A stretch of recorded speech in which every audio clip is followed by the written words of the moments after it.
Welcome guys to Live Saga TV this evening, and let's go for it. I hope you're fine, and I really appreciate your presence on my channel. You're helping me grow. We are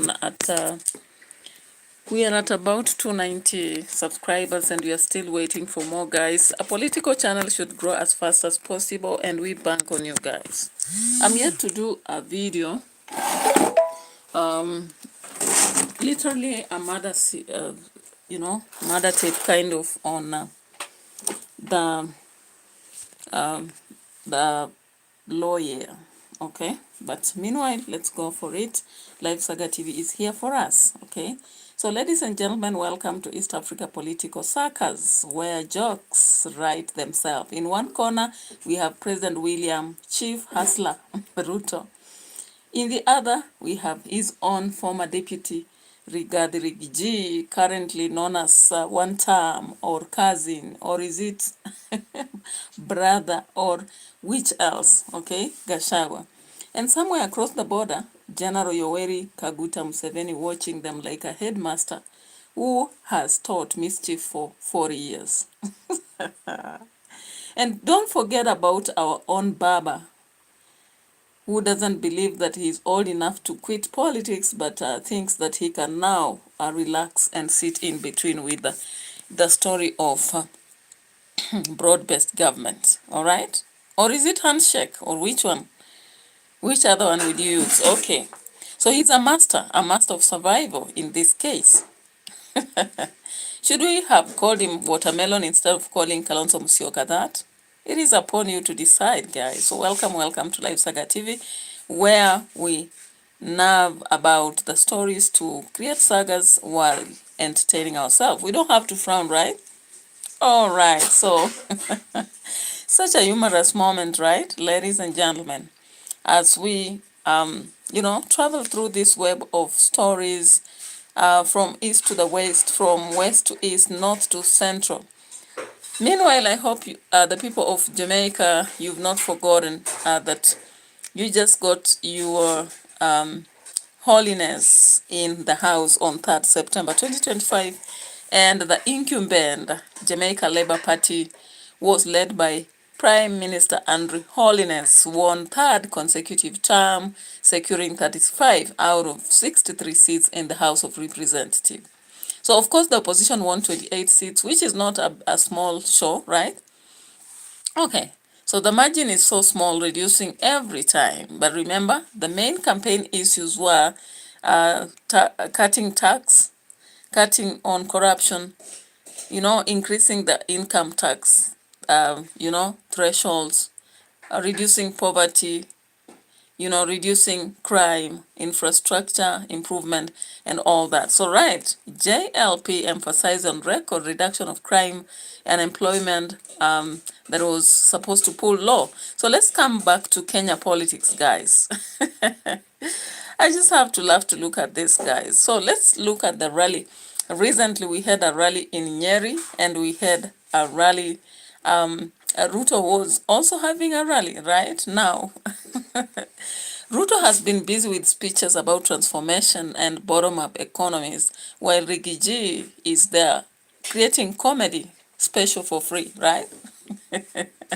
Let's look at this, guys. If you forgot about it, I won't forget about it until I've told you something. So let's get here and see. Of course, with Ruto giving us something in the house, let's check on this. Huyu naibu wangu mnamuonaje? Ni noma si noma? Ni fire si fire? Unajua ukitaka kufaulu, ukitaka kufaulu, unatafuta deputy amesoma kuliko wewe.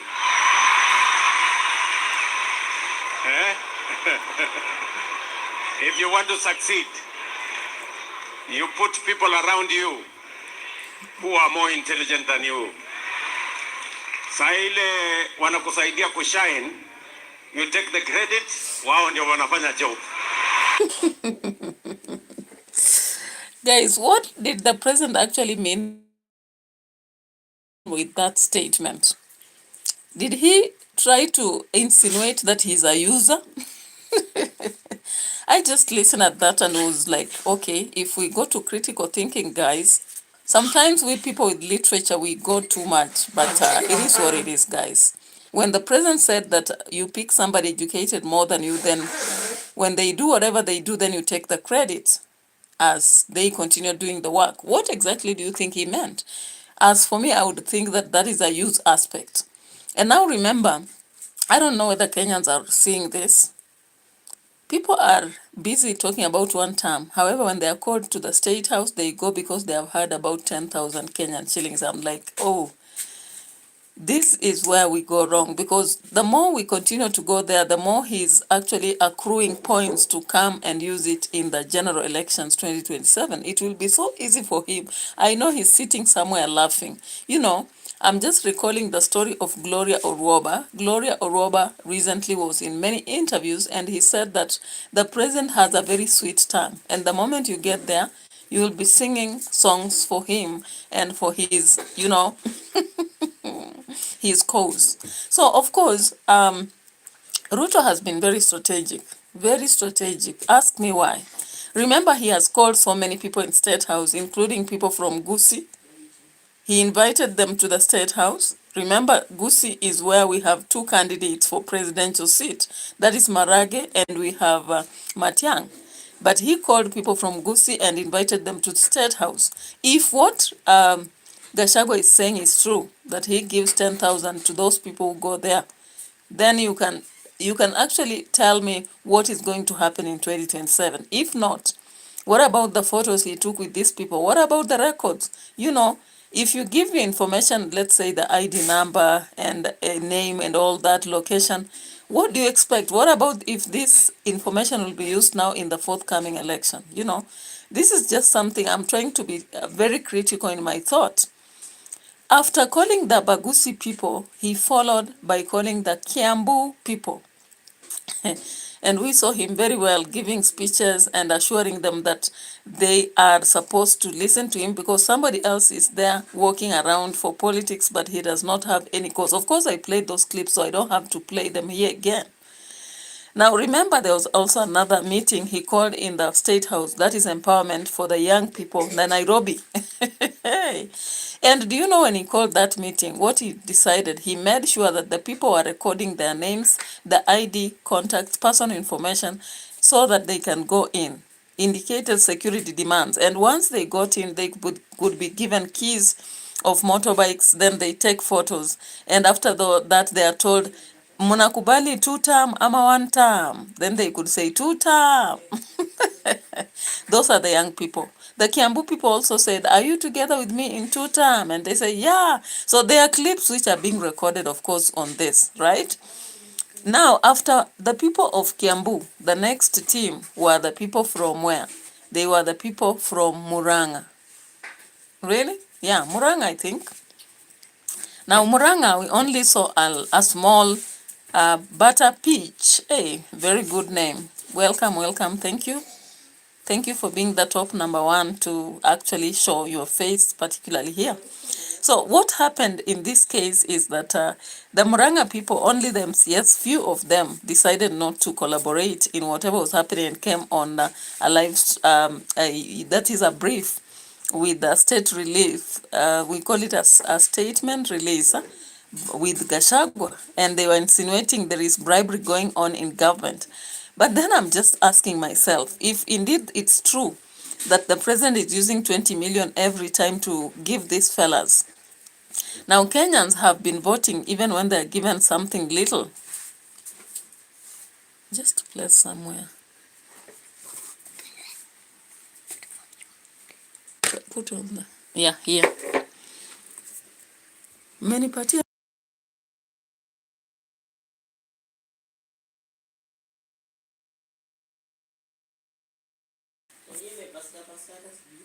Oh. All right, guys. Unajua hazikuwa.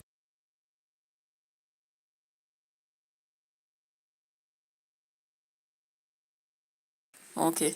So guys, Butter Peach, I also said hi. I said hi to you, big up to you, welcome here. Thank you so much. And everybody else who is watching, I appreciate. Like the video for me. All right, guys. So, oh my goodness, I've just thrown a question there. So somebody can answer also to that. Free to answer to that. Okay. So, guys, when this happened, still the president decided to reach the teachers. And he went through the union representatives. Of course, all of us, especially those who are in this field, understand that unions currently represent themselves. Kit Kat. Oh, what is that? Oh, candy. The kind of candy you like? Oh, wow. We will be waiting upon others to respond too, so that we can know which kind of candy they like. All right. Hudson Fundi, welcome here. And what kind of candy do you like? What is your favorite kind of candy? All right. Butter Peach has told us Kit Kat. What about you, Hudson Fundi? All right. So welcome here to the political channel, Life Saga TV, representing transparency and unraveling the truth and interpreting politics, informing and getting deep into affairs. All right. So guys, when we look at the events that are unraveling, guys, be wise enough and think about it. Why the hell did the president begin with the action of empowerment? He went to different counties. Of course, Kapsaret was one of them. They went to Kitui, they went to Embu, and now they have decided a strategy to call people in State House. And whenever they call them, their videos, the media houses are busy taking this, and some of the titles are very funny. Like yesterday, I looked at one of the, is it Newsline or News whatever? And that's whatever they did, they said teachers have agreed to give RUTO two-term. And I'm like, what the hell are you talking about? Because the union representatives, if you look currently, many people, even in teaching, don't understand why we have unions. Because, like, do you remember the last strike that was available? And teachers were cut short from the strike when they were expecting a lot of things, and it never happened. Even currently, when you look at the representation of teachers, some of them don't understand, especially the young teachers don't understand why they are unions, because the unions, the leaders in the unions represent themselves. You find some of them, they are even got out of teaching, go to county government or other, political seats, and they're still representing teachers, earning a salary through that. So some teachers feel like they are not represented. And to say the truth, if you look at what happened on Friday, the NAT leader talking there, he is not really giving views of what the teachers feel. If you ask a teacher on the lower level, what they would demand is a better salary that would make them also have progress in their life, just like any other person is doing out there. Look at a doctor, for example. Look even at the police. They had an increment in salary, and their increment was, surmountable in a manner that they would not have to take years before they have their compensation on table. Teachers, on the other hand, their allowances are not put up, so the salary is stuck, and when it's added, the tax eats into it. And again, it's spread into 4 years. Why should you add somebody 4,000 shillings and spread it in 4 years? Does that make sense? So the union representatives do not represent teachers per se, if you look deep into it. And I would actually wish that people get deep into the aspects, all right? Tall Munyama, welcome here, like the video, watching from Istanbul. I'm new here and I'm loving the candid analysis. Welcome.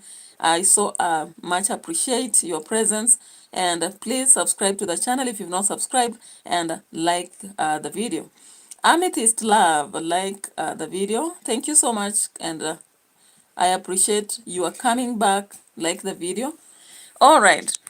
So when I look at this state of affairs, then I'm surprised that many people are not understanding that when they're being called to the State House, bits in bits, they are trying to make a history that will haunt them, Like a union leader goes there, and when he speaks, he says that the teachers have said that they are saying they are with you,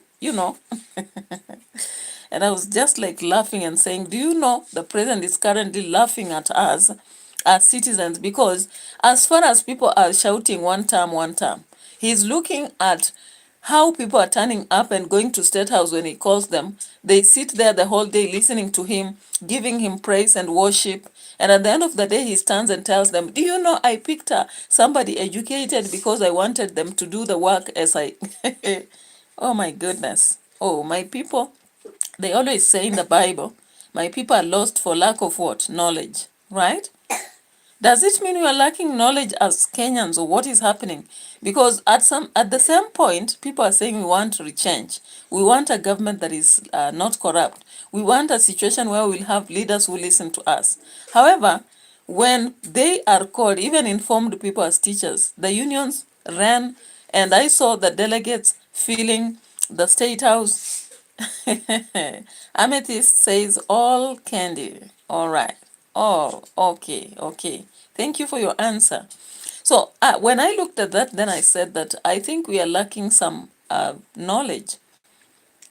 Like if you're called to State House and then you turn and go, what exactly are you going to do? You're just going to fill the documentaries that the president will use in 2027 to say, did you not see the document when teachers came to represent? I was assured with 6.7 million who said that they'll give me 2 term. Did you not see the people of Muranga? The attendance list says they were this number and they assured me of 2 term. Do you not remember the people, the people, or the young people who came and they sang 2 term? Do you not remember the people of Kiambu who came and they sang 2 term? Do you not remember the people of Gusii came and they sang? Now, guys, guys, is this the urge for 10,000 shillings that is actually making people go to the State House, or what exactly is attracting them to go there? That is the mystery that I've not understood so far, because I looked at the delegates. You know, delegates collect a lot of money from teachers every month, every blessed month. When you look at your pay slip, they deduct almost, let's say, 10% of your salary, around there. So it's a good amount of money. However, when they go there, when did they even inquire the teachers on what they wanted? For them to go there on Friday and begin saying that we as teachers, this is what we want. Because that call was very urgent. And then delegates went on Friday. But they went there and they were talking on behalf of teachers. And I'm a teacher and I was surprised, like, when did they ask the teachers, you know? And I also interact with teachers and I was like, when did they ask teachers what they want? Or are they just representing themselves? And for me, I believe they are representing their stomachs. Possibly their stomachs and their families, and not the teachers. Just like the Bagusi people who came there as leaders to the State House, they are also representing themselves, their stomachs and their families, not the Bagusi people. But then, remember when they go there and give the information in terms of IDs and their names, and it is State House. You know, like if the president was to go to the people in villages or in schools, he wouldn't have to be forced to collect our numbers and phones and ID numbers. But because you are forced to go to the State House and it's a place they call security, whatever, automatically you'll have to give those details. And what if they are used in 2027? That is my analysis, guys. You know, people may think I'm skeptical, but that is my thought. Now, let's look at his speech as he was giving. Then now, we want to see what Gachagua had to respond later. And my question was, does it mean for a nation to be led well, you need a most learned president or a deputy? When I look at Kindiki so far since he was elected, I've not seen exactly what he has done to change the situation. What exactly is he doing for the president to say that you pick somebody informed so that they change the situation on the ground? If I look at what is happening in Kenya, for example, the extortion, the people are extorting even each other in parliament are the most educated. You know, some of them with PhDs, masters and all that. Does that mean that equality of education means anything in Kenya? Maybe I would ask on that. Somebody is calling, I wouldn't receive and decline because this is just an interference, guys. Let me go back to the channel. Somebody was calling and it's more of a disturbance because, you know, these calls that keep interfering when you're doing some serious stuff. So guys, let's go on with our discussion here. And I would actually wish you to understand that it has become, something very laughable too, because we heard about the corruption, extortion, and all that, and they just kept quiet about it. They have not solved this mystery to us. And as citizens, we're still asking questions. When will we have a solution to what they are saying, corruption, extortion? Because we are losing resources. We are forced to have debts as the country borrows from other places. What is the solution from these most educated people with PhDs, masters, and degrees? If they give us solutions that make our country better, then we will have no problem at all to complain about this. But then, if they talk about this and we still have problems in health, education, and many other fields, then we don't understand what exactly they are talking about. So let's get to hear that before we just get to the rebuff from the opposition. Sindio? Nilikuwa na mwingine alikuwa analalamika hajasoma. Nikaona ataniangusha. And this was Rigaji's response. Now, guys, remember, when you attack somebody directly like that, you automatically expect a response. And of course, I believe he expected a response. Now, let's hear this. I was thinking about it last night before I slept, and I analyzed how educated this man is. With all his degrees and I came to this conclusion. Yes, he has a PhD in lies and deception. He has masters in corruption, theft, and bribery. Bachelor's degree in abduction, extrajudicial killing, and ordering for people to be shot in the leg. The man has a diploma in mismanagement and destruction of working institutions. And he has a certificate in wash, tribalism, and Oh my God. When I listened to that, I really just laughed and said, do people understand what Gachagua is talking about, or will they take it just as a joke? Hudson Fundi says, may Lord grant you with wisdom to continue opening eyes those who are asleep to vote out this punitive government. Indeed, I would wish that people are informed. You know, the problem with many people, sometimes you even talk to people and ask them if they know anything current, and they'll tell you they have no interest. So one thing is that there are people who are pessimistic currently because of the situation that have been running around. Then there is this group of people who know the truth, but they don't want to listen to it. There is another group, because they are beneficiaries of the punitive leadership, they don't mind it continuing.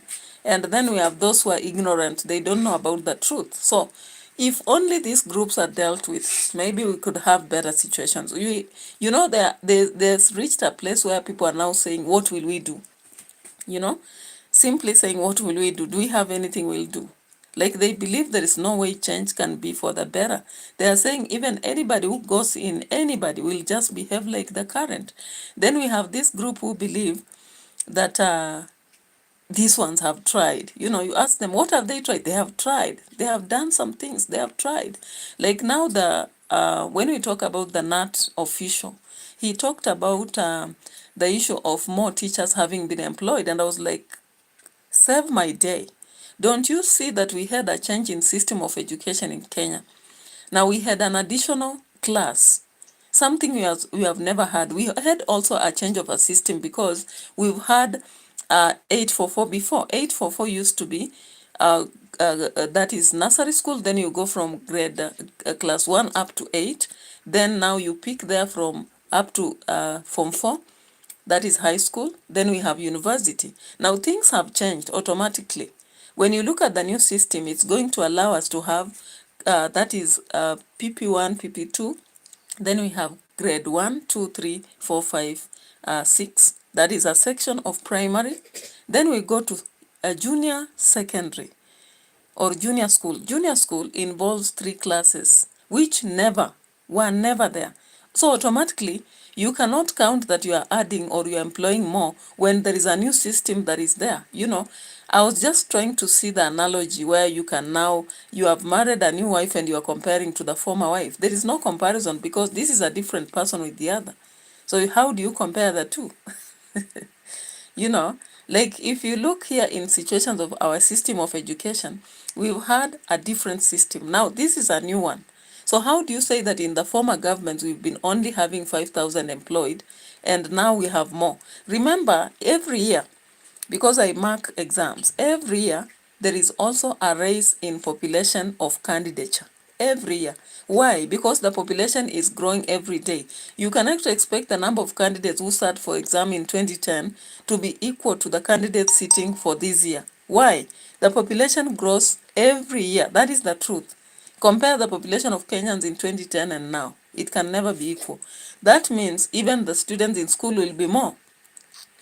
And if there will be more, what do you expect? The teachers should be more. And apart from that, a new system has come with an addition of one class and an addition of a new system. Like we never had a junior secondary or junior school. Now we have junior school. If junior school is there, how do you expect that the employment will be equal? And yet, this is a new place. You have to introduce totally new teachers for them.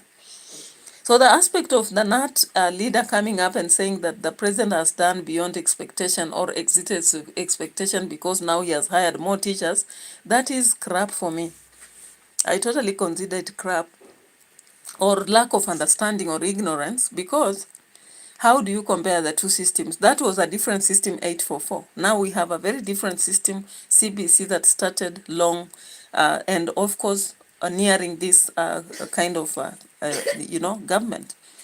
So automatically we expect that they have increased teachers. Even in senior secondary, we will expect more employment because it is going up to Form 6. That is the former Form 6, which is now grade what? We are going to have grade 10, 11, 12, 13, then what? 14, 15, somewhere there. So how do you expect that it will be equal? It can never be. But ignorance and sometimes trying to please will make people really sometimes say some things that don't make sense. Because while I was listening, I was just asking myself, does this NAT representative understand what he's talking about? How does he say that the president has exceeded expectation? And the salary has just been stagnant when there is inflation in the country. Currently, I want you to talk about two people who are running businesses. Because personally, I run businesses and they are currently, I can't just understand what is happening. Because even people don't have interest anymore, even in buying some stuff. They are going on minimal lean budgets. They are going for basics. Anyway, let's go back to the response from Gachagua, because I've just talked about one thing there. But I hope you now understand the kind of people we are having. And I just wish that we had people to enlighten and maybe change their minds so that they understand what exactly is on the ground. Now let's look at this.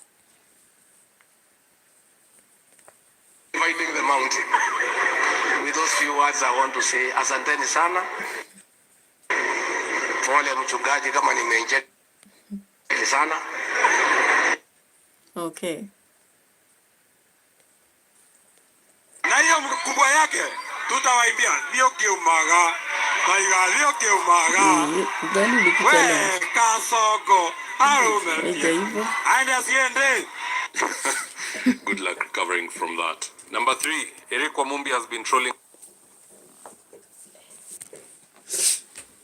All right, guys, so I hope you saw what you saw there. And let's get to Raila Odinga. Raila Odinga is one person who has actually, after a long time of trying to be a president and failed, he has come up to show citizens that he's not actually focused on their interests at all. Now, one of the groups that really have no interest in what Raila has to sell.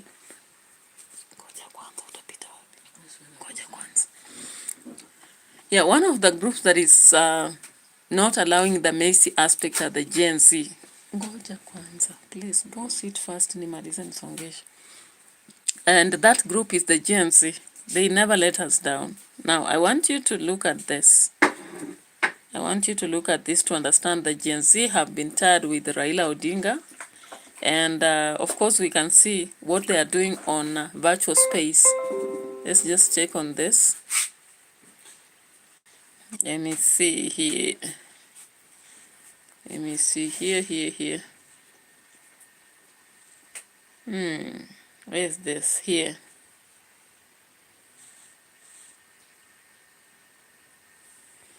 Just a minute. Tufungue akili zetu kidogo, manake Wakenya kule huko nje amekataliwa. Marais wa nje wamemwona mtu ni mbaya. Wewe Mkenya hapo unamwona mtu ako sawa. Akili zetu ziko sawa. Tunakuja kuambiwa Mkikuyu ni mbaya. Mkikuyu amefanya maanguka kule nje. Ndio tukuje kuambiwa Mkikuyu ni mbaya hapa. Kitu ambacho najaribu kusema ni ya kwamba he is a conman. I will call him a conman. Anakuna mtu atatuambia chochote hapa. Nikiendelea kusema na nataka naambia wananchi, kwani si rekodi yake? Ni maoni yake. Na nitaongea. Hizi niambie huyu anitishi, mtulie anitishi huyu kidogo, anitishi chochote huyu. Raila is just but a human being. Hiyo sitaenda huko. Acha tukuje kwa zile vitu mimi mwenyewe nimeona sasa nikiwa sasa nishakomaa ama niko eligible to vote. Wacha tuanze tu na general mwenyewe. The man who has his name twice, Miguna Miguna. Miguna amekuwa wa Raila for a while, sijui ni miaka ngapi, but you cannot write off Miguna that easily, because during that particular point Raila managed to get the highest political seat ever kwa maisha yake, na hata haipata kitu kama hiyo, because hata 2027 hata kuwa, trust me. So hiyo ni achievement ya Miguna. Prime Minister yenye Raila alipata, hiyo ni achievement ya Miguna. Fast forward, do you remember when Miguna was nyumba yake ilikuwa bombed, akakuwa arrested, akakuwa sedated, akawekwa kwa ndege kama cargo, akaenda kutupwa Canada. The long plan ilikuwa ni the conman has already struck a deal na Uhuru. Walikuwa wanataka kufanya handshake, but walikuwa wanaona kwamba if Miguna atakuwa around anaweza raise voices na labda rebellion inaweza kuwa iko juu. Na by then hata mimi I was still a Raila cow by then. Alikuwa ananikamua kweli bila hata kunipea nyasi. But just see what happened to Miguna. Kama wanaweza balance hiyo hesabu, watu warudi rerun. Imegundua Raila Odinga. So guys, you realize that many people are shambuking Raila Odinga. They are really shambuking him because they have realized he's just like Maverick said. Maverick said that Raila Odinga is nothing but a self-driven opportunist, and people are so mad at this, but I agree with her, because all the time with handshakes, broad-based government, with when he was with Kibaki, what did they call it? There's a name they called it. And then he came to Uhuru, handshake. He has come to RUTO, broad-based government. Now you realize that again he's targeting 2027, and that is why they have formed UDA ODM, kind of amalgamation. And I don't know how we can be so low that every time we'll stand this kind of nonsense. People just changing the forest. You move from Karura forest to a different forest and you survive. You move from this forest to another, you survive. Or is it a river or lake? Okay? So Canaan now turned out to be, I don't know what now. Currently, it's a different song. And of course, it is just about seeking to be close so that you benefit as an individual and maybe with some few people around you. Anyway, let's listen to more shambuking from the GENZs because they did him. Let's listen to this. Meanwhile, remember there was a funeral of the father to Kimani Ichung'wah, and a lot of politicians spoke. I saw a lot of politicians speaking. We will be getting to that. But meanwhile, let's listen to this shambuking. The next story will be on that funeral and what people said. Hakuwa anapenda hii nchi. Leo ndo watu wamegundua huyu mtu alikuwanga mwizi mwenye anaongelelea wizi. Mpaka mwizi ampatie huyo mwizi ameiba. Ndio aache kusema wewe ni mwizi ama God have mercy. Wajaluo mko pali pabaya. Hivi hii Kenya imefanyika Nairobi County, hii ni kidogo. Hii ni kidogo. Kwa nini nawaambia hii ni kidogo? Sakaja, yani ile pesa Raila analipwa. Raila, mimi, there was a time tulikuwa club fulani inaitwa Rigel in Karen. Kuna club inaitwa Rigel in Karen. Tukiwa kwa hii club kuna wakati pombe ilishikanga Raila Odinga, na wacha niwaambie kitu, pombe ni kitu mzuri sana. Kwa hiyo ulevi yote Raila Odinga aliambianga huyu jamaa anaitwa nani? Oparanya. Raila told Oparanya, heri apoteze kila kitu. He'd rather lose everything, but not Nairobi County. Wapiga kura wa Nairobi, Wakamba, Wakikuyu, Waluya, Wajaluo wenye mnaishi Nairobi. Raila amekubali hata a lose presidency mara 1000. Lakini Nairobi County isiwahi toka kwa mikono yake. Raila Odinga is the reason Kibera iwezi endelea na itawahi endelea. Na Kibera iwezi kuwa upgraded, itoke from slums, ikuje ikue places hata watu wengine wanaweza tamani kuishi. Raila Odinga is the reason, yani mkitaka adui mkubwa wa maendeleo ni Raila Odinga. Mujiulize, mbona EACC kwa kupigana na corruption, they can arrest anybody and everybody, but not corrupt governors allied to ODM party and Raila Odinga. Because once you steal, conman, kula. Tumechoka na hizo idea mzee. Tumechoka na hizo akili zimerara. Unajua. All right, guys. So a lot of GENZs were talking directly to Raila and even to citizens, enlightening them that they should not stand at all with the Raila Odinga anymore, because the effect on them, the effect is stagnation. Because after all, if it's a self-seeking leader, an opportunist, what do you think he will save your nation from? What do you think he will save the nation from? So anyway, let's get some of the things that happened during Kimani Ichung'wah's father's funeral. Of course, what people are saying there.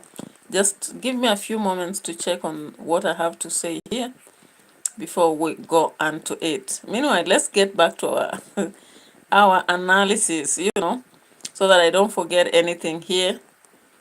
Yeah. All right.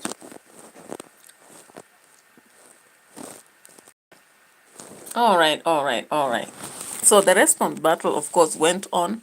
And in the red corner, we saw Rigiji defending the Mount Kenya boards, and the yellow corner, Dr. William Ruto with the wheelbarrow world champion, saying, oh yeah. Now we see Rigiji saying, my people are suffering, I must protect.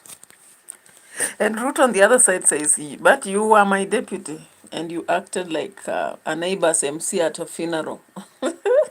That is why you had to go. Okay? Meanwhile, in Uganda, Museveni is looking at Kenya like a father, watching two sons fight over remote control. Have you ever sat watching your sons and daughters fighting over the remote control and the change of station? So what you just calmly do is to tell them, my children in Kenya, why are you fighting?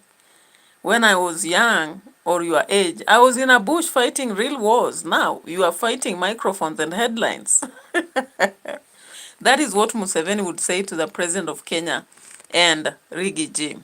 So, of course, remember when Museveni came to Kenya, he did not understand who Kindiki was. And he passed by and said that he does not know who he is, right?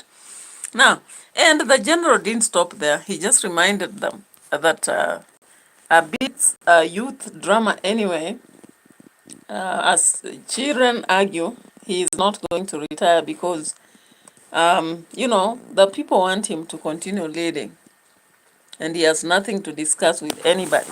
Now, the punch wrap-up for this is, so here we are, Kenyan to top turn State House into the reality show. While Museveni sits in Kampala, in East Africa, you never disappoint. The moral behind this is Ruto is hustling. Gachagua is complaining. Museveni, he's just a tunnel, all right? So guys, as you keep watching Live Saga TV, what is your thought about this? But let's get to the funeral. Of course, we won't talk much about it, but let's hear this. Several meetings, and this time round he finally got answered by none other than DCP Deputy Party Leader Cleophas Malala. Here's it. Mimi nimeona iko mbunge mwingine anatoka hapa ati yeye ametumwa atukane Rigiji. Nyinyi mtakubali hiyo? Sisi tunataka tuambie huyu wa Mumbi, huyu Eric wa Mumbi, kabla ukuje uanze kudili na Rigiji, deal na ndoa yako kwanza.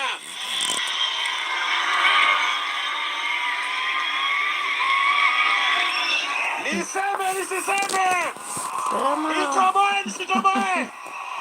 Sasa huyu mtu ameshindwa na kudili na nyumba ndogo, atawezana na Rigiji kweli? Huyu jamani pumbavu kabisa.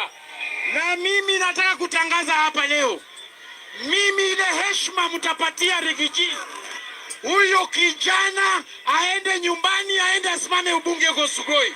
Now, I'm not so sure what Malala is referring to when bringing up. Oh my goodness. Oh my goodness. This is drama indeed. So Hudson Fundi says Nusumkate with Kibaki, indeed the guy's economy is. Because all that moment he takes opportunity. He's an opportunist, a self-driven opportunist who takes, masquerades. He just masquerades around. And when he gets the opportunity, he uses, like, remember the other day, in 2024, young people are protesting against the budget. He was not speaking much. And then he got the opportunity to actually jump into the government. 2025, the youth have suffered. He only spoke once or twice, not really protecting them, you know. And currently now he's busy masquerading again, going about saying that he's going to join hands with the UDA. And so he's demanding that Nairobi should select Sakaja. Now I'm looking at Nairobi County. Somebody was saying Sakaja has performed, and I was looking at what is happening there with many places lacking water. Somebody was talking about the water levels have gone so low.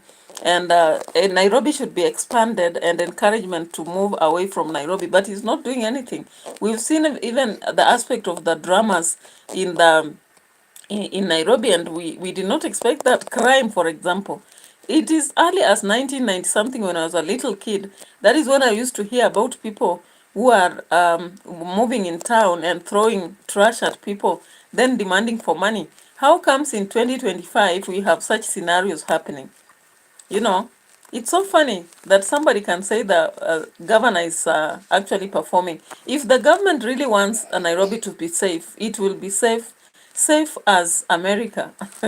Not America at large, but I'm just referring to the safe, premises within America. But because they don't want to, and Sakaja has been a master of goons, that is why we are seeing what we are seeing in Nairobi, people being dragged anyhow. And when people talk about it, bloggers, they say they are cloud chasing. How can somebody cloud chase with insecurity? When young people out there are being thrown trash onto something I don't want to, shit. You imagine shit, somebody carries shit in a paper bag and throws at you if you don't give money in Nairobi. And then people say that Sakaja is performing. What exactly is he performing? And Raila Odinga is there backing him to remain there. That is why I don't feel like Raila is relevant anymore. And he has no interest of Kenyans at heart at all. Huh? Yeah, that is why he has always been masquerading. When he loses, he cries and asks for, some kind of arrangement, So let's just look at one or two speeches at Kimani Ichung'wah's place today.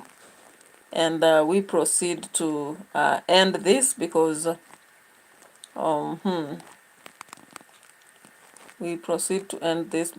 it's the fact is, I heard about what was being said, and of course Kimani Ichung'wah trying to say that the father used to take care of everybody in the home. May the soul of his father rest in peace. But people will not forget some things here. Let's just look at some little news right here. Kutoka jamii ya Wakipsigis, lakini mambo ya Mungu ni gani? Mwishowe walirudi wakapatana. Mama Paulina alikuwa already yako na watoto 8 na wote wako hapa siku ya leo. Na vile mmesema Mzee alijipanga mambo yake yote, na hiyo familia aliwalea hao watoto. Hakuwazaa hao watoto, lakini aliwalea kama watoto wake, akawaelimisha.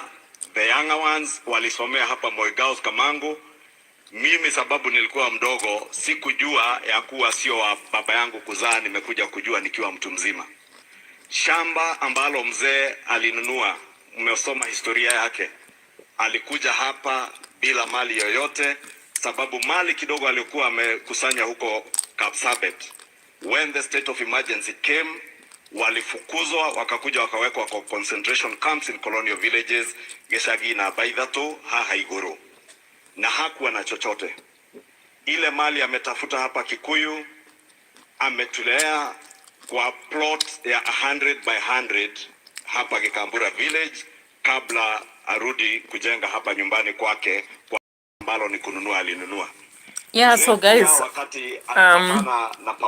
when you listen at the story Kimani was giving, he was trying to prove that his father acquired wealth through hard work. Now I'm wondering, out of that, what about himself? Because recently he mentioned something about 150 million that he acquired from the circus of parliament. Anyway, I don't want to dig deep into that because he was in a state of that is mournful, but sometimes I don't just understand, okay? I don't just understand.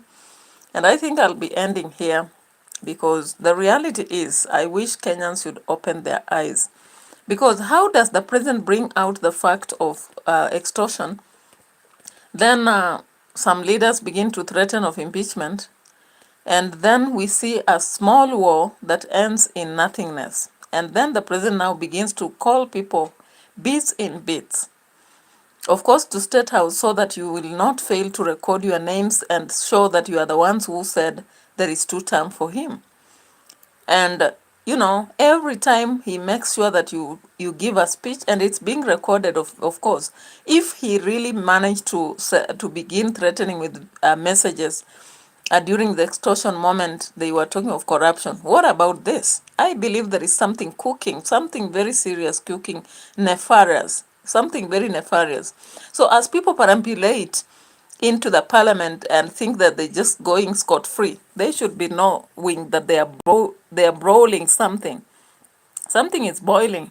They are brawling some beer, some bad beer for the citizens. All right.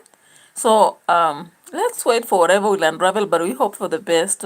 And as we believe in integrity, we also have optimism, hoping for the best in future, and the fact that out of choosing new leaders, we will have a better government, because this is not only even on the top institutions as the government, but also when you look at even union representation. I always wonder why, for example, even in NAT, Kupet, somebody should lead for 15 years. When you come to even co-curricular aspects, why should somebody be a co-curricular representative for 10 years or 15? When we have other people who need to also grow their talents.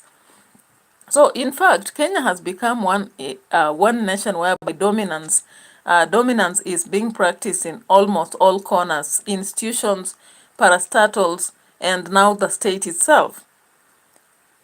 And because people betray each other, they play hypocrisy and want to look like they are the best, and they are downplaying others. Even those who are radical and understand what is supposed to be there are never given a chance. Automatically, it's very rare that when you are outspoken and you know the truth, you'll be given a chance. You'll be always suppressed.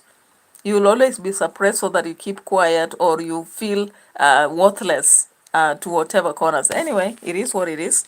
If you believe in yourself and you believe in telling the truth, you don't have to worry about how people are treating you or what the systems are. You just form your own system and go on with it. See how far you'll fly with it. Anyway, it is what it is. Good night, fellas, and let's meet tomorrow on another reaction. Bye-bye.